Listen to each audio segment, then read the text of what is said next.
guys, welcome to my channel. I will review this Honeywell humidifier. Tapos you can put essential oils too, like that.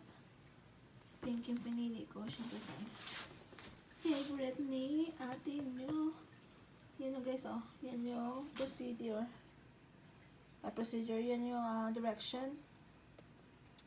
Lagyan mo na siya ng tubig. Tapos yan. Tapos syempre yung essential oils tray. Add essential oil for extra comfort. Of course, oils not included. Pero sana merong yan, ganyan. Sige, try na natin.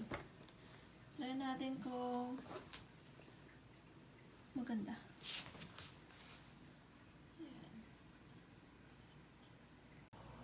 Ayan na guys, gumagana na. Yan siya. Nilagyan ko na siya ng water. Tsaka nilagyan ko siya ng eucalyptus oil. Ayan na. Ganda. Ang ganda guys, no? Mura lang siya, $32 plus lang. $32 lang plus. Yan lang. Ang ganda. Kasi yung luma kong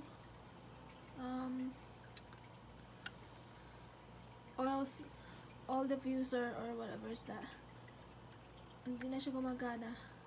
Pero kaya bumili ako na lang ako. At least mas malaki pa. Tsaka mas maganda sa mga halaman yung humid, yung moisture. Tsaka mas mabango sa bahay. Yun na guys. Thank you for watching. Ingat kayo dyan lagi. Bye!